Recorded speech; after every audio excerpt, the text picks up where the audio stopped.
দর্শক, আমি এই মুহূর্তে আছি সুনামগঞ্জ সদর হাসপাতালে। আজকে এই বৃষ্টির মধ্যে আবারও মানবতা এগিয়ে আসলেন সুনামগঞ্জ সদর থানার অফিসার ইনচার্জ মোহাম্মদ রতন শেখ। আমরা আজকে যতটুকু জেনেছি যে ধর্মবাসা থেকে নৌ পুলিশ একটি বেওয়ারিশ মহিলার লাশ উদ্ধার করে সুনামগঞ্জ সদর হাসপাতালে নিয়ে এসেছেন এবং এটিকে দাফন কাফন এবং কবরস্থানে শায়িত করার যে উদ্যোগ নিয়েছেন অফিসার ইনচার্জ মোহাম্মদ রতন শেখ। আমরা ইতিমধ্যে এর আগেও দেখেছি, কিন্তু আরও 3টি বেওয়ারিশ লাশ স্থানীয়দের সহায়তা কিন্তু অফিসার ইনচার্জ মোহাম্মদ রতন শেখের উদ্যোগে সুনামগঞ্জ পৌর কবরস্থানে তার দাফন কাফন সম্পন্ন করা হয়। তো আজকেও ধর্মপাশা থেকে একটি বেওয়ারিশ লাশ নদীতে ভেসে আসা মহিলার এই লাশটি অজ্ঞাত ব্যক্তির লাশটিকে পোস্টমর্টম সহ দাফন কাফন এবং কবর করা সহ সমস্ত এই স্থানীয় লোকজনদের সহায়তায় অফিসার ইনচার্জ রতন শেখ সমস্ত কিছুর ব্যবস্থা করেছেন। আজকে এই বেওয়ারিশ লাশটিকে সুনামগঞ্জ পৌর কেন্দ্রীয় কবরস্থানে দাফন সম্পন্ন করা হবে। তো দর্শক, এই যে মানবতায় ফেরিওয়ালা সুনামগঞ্জ সদর থানার অফিসার ইনচার্জ মোহাম্মদ রতন শেখের এই কাজগুলো দেখে কিন্তু সবাই স্থানীয় যুবকদের মনে অনুপ্রেরণা জাগে যে বারবার এই অসহায় মানুষের যে বেওয়ারিশ লাশের পাশে, অজ্ঞাত ব্যক্তির লাশের পাশে উনি দাফন কাফনের ব্যবস্থা করেন। আজকে আমরা দেখতে পাচ্ছি এখানে ডুম সহ সবাই উপস্থিত আছেন। দর্শক, আমরা এখন চলে যাব সরাসরি অফিসার ইনচার্জ মোহাম্মদ রতন শেখের কাছে এবং এই মানবতার ফিরিওয়ালার কাছ থেকে আমরা কিছু শুনবো। আমাদের সঙ্গে থাকুন। যে আপনারা আসলে যে বিষয়টা জানতে, এই যে বৃষ্টি বাদলে আমি এখানে কেন লাশের এখানে দাঁড়িয়ে আছি, আসলে এখানে সুনামগঞ্জ জেলায় যত বেওয়ারিশ লাশ পাওয়া যায় বিভিন্ন থানা থেকে আমাকে ফোন দেয়, কারণ তারা জানে যে আমাকে ফোন দিলে এর একটা ভিড় ব্যবস্থা হবে। আমি এখানে কিছু লোক জড়ো করছি। এর আগে আপনারা জানছিলেন যে এখানে বেওয়ারিশ লাশ কাটার জন্য টাকা নেয়। আমি একটা পোস্ট দিয়েছিলাম, এক পোস্টে এখন পুরো চিত্রটা পাল্টে গেছে।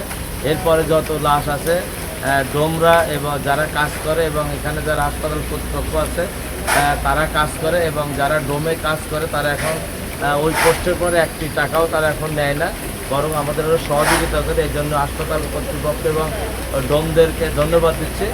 আর এখানে যারা বিশেষ করে একটা লাশ বেওয়ারিশভাবে সৎকার করার জন্য প্রায় 6-7 হাজার বা 10 হাজার টাকাও পর্যন্ত লেগে যায়। তা আমি এখানে আসার পর প্রতি বেওয়ারিশ লাশ আসার পর আমাদের থানার পেজ থেকে একটা পোস্ট দেওয়া হয় সাহায্য করে এগিয়ে আসার জন্য। তা আমি একে একে আজকের যে মহিলা একজন আছে তার লাশটা আমরা যে পেলাম, এটা নদীর ভিতর ভেসে আসছে লাশটা, এবং তার ঠিকানা পর্যন্ত এখনও পর্যন্ত যাচাই বাছাই করতে পারি না। আমরা পিবিআইকে ডাকছি, সিলেট থেকে তারা আসতেছে, তার নাম ঠিকানা যাতে আমরা পাই, তার আঙ্গুলের ছাপ সহ। এবং এই যে কর্মকাণ্ডটা, এই যে কবর খোঁড়া লোক পাইছি আমি, কাফনের কাপড় দেওয়া লোক পাইছি আমি, আমার একজন কাফনের কাপড় কিনে দিয়ে গেছে। মহিলা কাফনের কাপড় একটু দাম বেশি, তারপর সে কিনে দিয়ে গেছে। এটা আমাকে সহযোগিতা করছে এখানের যে সম্মানিত পিপি, বিজ্ঞ পিপি, সুনামগঞ্জ আদালতের বিজ্ঞ পিপি। এবং এখানে যারা এই যে ডোম আছে, এখানে যারা মানে কবর করবে এবং বাঁশ সব কিছু পাওয়া গেছে। শুধু আমাদের যে কাজ, আমাদের যে স্বাভাবিক কাজের চেয়েও আমরা অতিরিক্ত কাজ আমরা এগুলো করি, এটাও আমাদের একটা কাজ। আমাদের আইজি স্যার বলছিল যে জন্মগ্রহণ থেকে কবর পর্যন্ত যে আমাদের যে কার্যক্রম পুলিশের, এগুলো একটা অংশ আজকে। যেহেতু এর আগেও আমি 3টা লাশ এইভাবে দাফন করছি, আজকেও এইভাবে আপনাদের সহযোগিতায় লাশ দাফন করবে। এবং আমাদের যারা সহযোগিতা করছে পুলিশকে, সবাইকে ধন্যবাদ। আসসালামু আলাইকুম।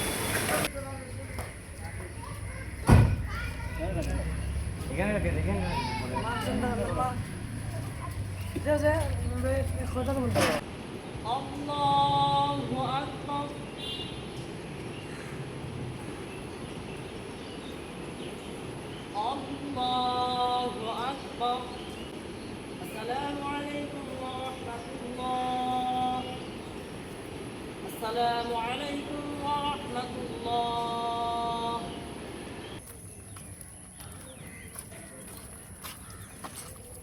আশহাদু আল্লা ইলাহা ইল্লাল্লাহ।